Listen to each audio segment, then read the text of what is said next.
Howdy, everyone. Tad Stevens on the Micro Success Secrets podcast, where we focus on business, psychology, and marketing and how you can use that in your business daily and long term.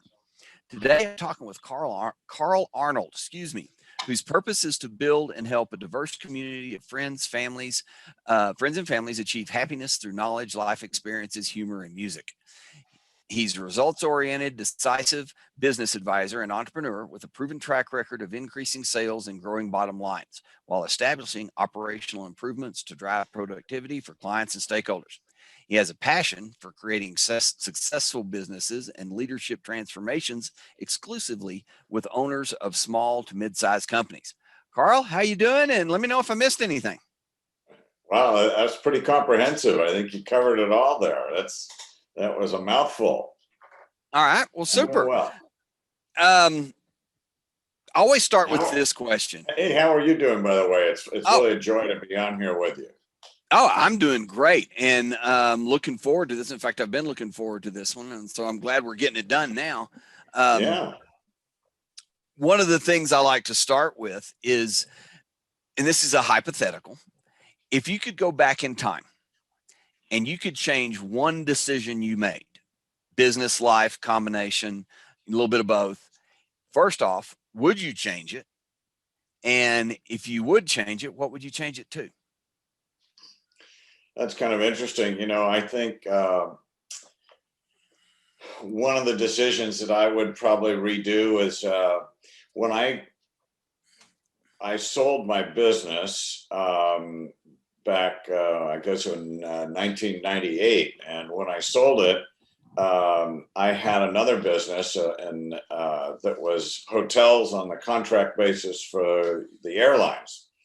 And so I had this big chunk of cash. And what I did is I'd always heard that invest in your own business, invest in something don't just give it to a stockbroker somewhere. Well, I think I would have been better off studying and figuring out who the top stockbrokers are out there and putting the money there. Because what I did is I put it into the hotels that I had for the airlines, and then we had 9/11 and all the airlines started suffering, and my big contracts were with United and they filed bankruptcy.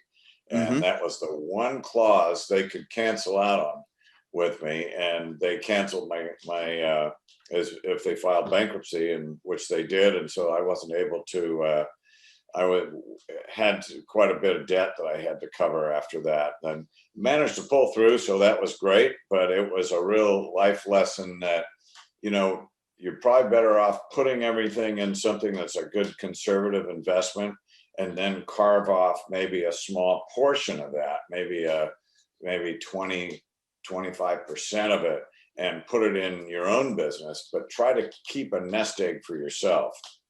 That was probably one of the biggest learning lesson for me. Yes, and I have experienced a similar thing. So I understand that advice personally. We had a situation where we lost a huge client, and we didn't do that. We didn't put the nest egg away, and we should have, and we could have. Yeah. We just instead put it in other things. And no, great advice. Okay, so also, if you could go back in time and you could look, and do you have 1, 2, 3, or just one life or business decision that you made that was super positive, just worked out really, really well for you? And, it's one of those kind of things where you look at it and you say, you look and you can remember everything before it and everything after it. It's kind of like a dividing line there. Do you have one of those? Well, that's interesting. One of the things that I think I'm most thankful for, and the decision that I made, was to get into what I'm doing right now, which is managing CEO leadership groups. Okay. I had run my business, and I'd grown it previously from about 5 million when I started to over 100 million a year in revenue, and sold it successfully. And I was kind of looking for my next new thing, and I found that I had that business background, and I learned the coaching background, and found that it all came together. I think I called a guy. I used to be in a group like this. It's called through an organization called Vistage, and I Yep. called the leader of my previous Vistage group, and I said, do any of your I was working for a period of time after I sold my company. I worked at Morgan Stanley, and I was working in the financial services industry. And I called him up just to see if he would have if any of his members might need some of our services. And he said, Carl, you should be a Vistage chair. You would be great at doing that. And, it just was one of those the light bulb went on. I'd been doing the financial services for maybe 10 years after I'd sold my previous company. And I loved it because it gives me an opportunity to help other people, to learn. I'm continually learning and connect with people. I love those three things. So it just seemed like everything clicked. That was probably one of my better decisions I've made. And I'm really happy doing that now. So. That is a great example. And I want to share with everybody that, especially if you listen to the other shows that we have, is a lot of business people that I interview that do something like that give back, that, it allows them to help other people. They're very happy about it, and they mention it a lot. So, Yeah. so I mean, it is a common theme, is what I'm bringing up, and I want everybody to understand that a lot of times, and especially for me, and this is kind of a tangent, but when I give back, when I help somebody else, my problems become much smaller. Doesn't matter what it is. True. I mean, if I'm just doing something for somebody else, whatever I'm worried about at the time just gets smaller. And so it's, it has benefits other than just the, maybe the monetary. It's really true. And it's fun because I have two groups of about 16 people each, CEOs of small to mid-sized businesses, and probably in the neighborhood of 5 million to 100 million, somewhere in that range of annualized revenues. And to watch them succeed is very gratifying. Of course, they do pay a fee to be in these groups, but the return that they get back, and that's what, when I was in Vistage myself, I always looked every year, went back and looked at it and said, am I getting a return on my time and my money that I'm putting into this thing? Right. Yeah. And I always, especially when I sold my company, I got such a huge return. I got, over 100 times my return, because at that point I got some great advice through my group on how to sell my company. And I don't think I would have gotten anywhere near as much as I did. So it's just so gratifying to work with people. And then going through COVID and watching a lot of people really struggle.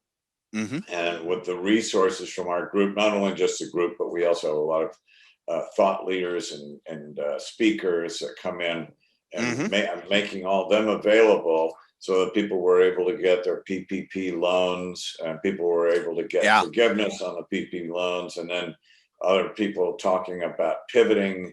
And so watching some of these members who were really struggling in the beginning, and then turn around and actually turn things around. And now I have one person who was just clobbered, and he wasn't sure what he was going to do about his business when COVID took place. And he pivoted, and he started doing podcasts. As a matter of fact, he's doing a lot of online, marketing, and is doing his business more online than it was physically in an office before. And he had his record best month sales last month. So that's really gratifying for me to see when my members. That is outstanding. That is awesome. And well, it brings up another thing that most people that listen to this, if they haven't, they should read Napoleon Hill's book. And in that, one of the things he says that all successful people have in common and need is a mastermind type group where they can do things like that. And so again, another thing that you mentioned that I think is highly important, and people should listen to and take advantage of in however they can.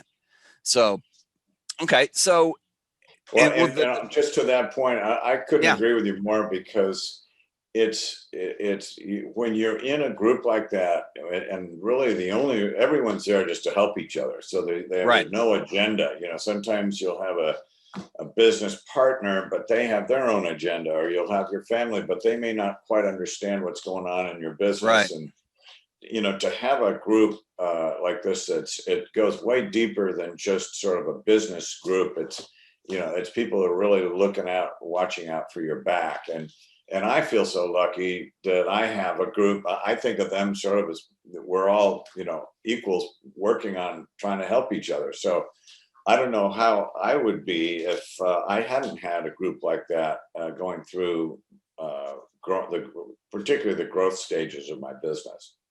Mm-hmm. And just want to make note here that these are not BNI groups. These are not leads groups out of your chamber of commerce. I mean, these are much, much more mastermind related. And as you said, is very important, is the people in there don't have an agenda. They come there to help and share and get support. So outstanding. Next is, running two groups like that. I mean, you hopefully, I can ask you this, and you will come up with something that helps people. Well, let me back up a little bit. People get stuck on big decisions, small decisions. Like I get stuck, and I mention it all the time. I get stuck copywriting. That's one of the things I need to do a lot of, and I get stuck and I get writer's block. But there's also decisions like you were dealing with, like what do you do when you're ready to sell your business? That's a huge decision. Well, do you move forward? How do you have anything that you could share about how you get unstuck, whether it's a big decision, small decision, whatever it is that you would use that you could share? Well, there's a number of things I might do personally, but I will say one of the things that I love about having a group is that I can bring it to a group and get help. And we have a decision-making process that we call the issue processing. And what we do is we'll bring in issues, and we always put it into a form of how do I, or how could we? So how do I sell my business? How do I grow my business? A classic one that's what mine was in the beginning. How do I grow my business? And we'll bring that to the group, and there'll be 16 people sitting around the table, or right now sitting on Zoom, and we'll bring the issue up. How do I grow my business? And then we go around, everyone asks clarifying questions. After they've asked clarifying questions, sometimes we find out the issue is different than what we initially stated it. So, right, yeah. Classic example, because I have some family businesses, somebody might say, what's the issue is growing the business, and they might find out in the clarifying questions that their brother-in-law is the head of sales. And he's doing a terrible job. And that's really the problem. And so now we restate the issue. The new issue is, what do I do about my brother-in-law? What do I do about my brother-in-law? Yeah. And so then we'll go through and give solutions. And one person will say, well, you got to get rid of that guy because he's dragging the business down. Another person will say, hey, he's your brother-in-law. You can't really fire him. Why don't you get him some training? And another person might say, why don't you get him some outplacement help, so that set him free to do what he's really good at, and get him some training on that, and set him off and help him find his next thing. Somebody else could say, well, he was a great salesperson, but he's just a horrible sales manager, which is often the case. And so moving back to, you think what's a cut and dry decision, oh my God, I can't get rid of my own brother-in-law. Now you've got 16 different ideas, and then we ask the people to make a what are they leaning towards, what do they want to do, and by when. And so they might say, well, I'm going to get them outplacement training and set them free, talk to them next week, and then in 3 months from now we're going to have them transitioned out of the company. And so then we have them come back to the meeting in 3 months and say, how did that go? And we're checking in with them each month on it. So that's how it's a long-winded way of describing, but that's how we do it in the group. And it's really kind of an interesting way to do it. And it's been incredibly successful. Vistage, for instance, has been around for 60 years. And it's the largest CEO leadership organization in the world with, I think, 25,000 members now across the world, 16 countries. So we've got a lot of best practices like that I'm lucky enough to be able to take advantage of. And that has been, I try to work through, we just had our meetings yesterday and the day before. And we work through about 10, 5 to 10 issues every meeting.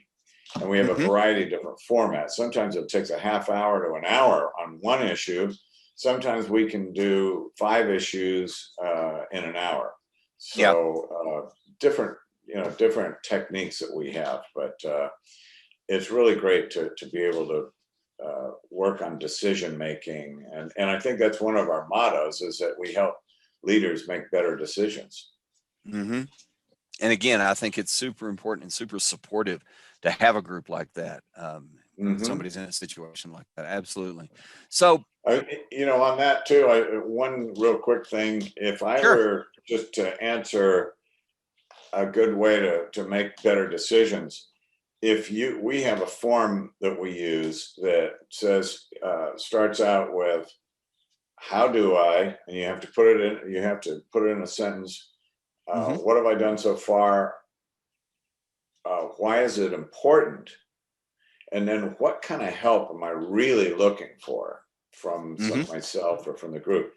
And by just writing it down and doing that, people find a lot of clarity to finding a solution for themselves, even before they bring it to a group or bring it to another person.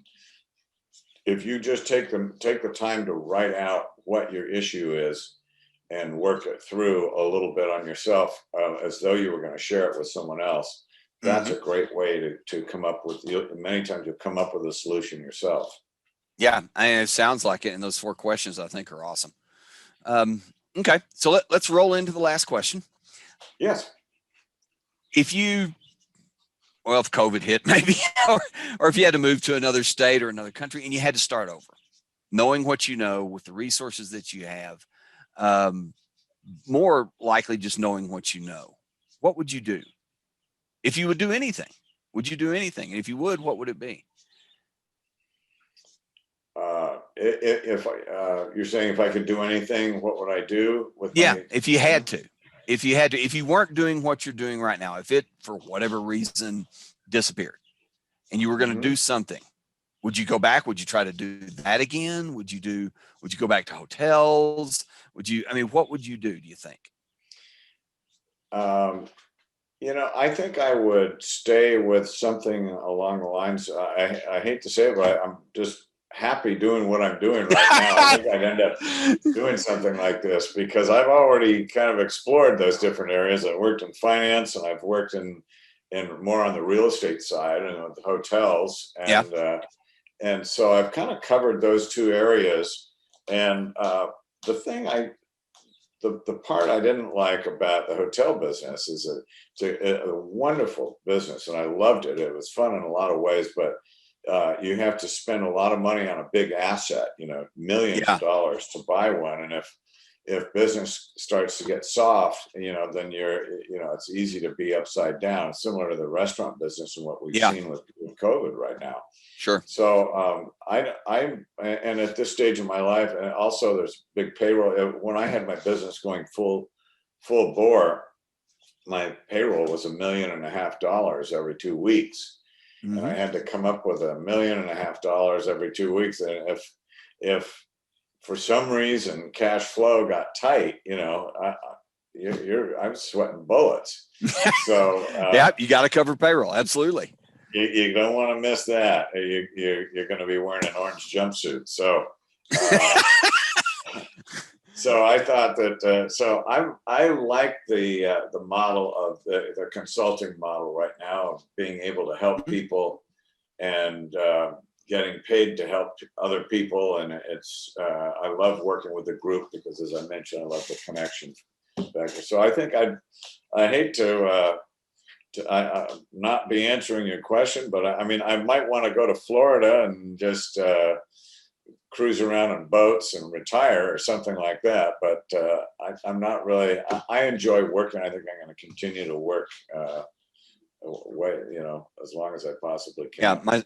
Yeah, myself as well. But no, that's a great answer. I mean, that is absolutely a great answer. A lot of the people that are on the show say similar things because they've been through all the things and they've gotten to the point that they like. And so they do the same thing. They just I go love do it to again. play golf, and I'm also a drummer, and I do boats and things like that. But those are, I can kind of do those still while what I'm doing. So it actually works out pretty well just the way I am.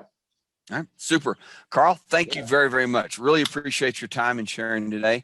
Is there anything you'd like to close with? Anything that you want to offer, or that you could just close out this podcast with? Sure. Thank you. I'd be happy to. If anybody wants to get in touch with me, they can always track me down through my website, which is www.arnoldleaders.com. And that's a great way to, you can find me there, and it has all my contact information, and you can learn a little bit more about some of the things that I offer. I am a Vistage chair through this organization called Vistage, and there's Vistage groups all around the country, but mine is in San Francisco. So if I would welcome any CEOs or entrepreneurs of businesses in the San Francisco area who want to learn more, I'd love to talk to them. So they can always track me down at arnoldleaders.com. Okay. And I will make sure that that's in the show notes and in the description for wherever we post the audio and video, so people can find that. Thanks again. Really appreciate it. Really appreciate everybody listening. Have a safe and productive week, and be the very, very best that you can be at whatever you're doing. Until next time, this is Tad Stevens, Micro Success Secrets. Bye for now.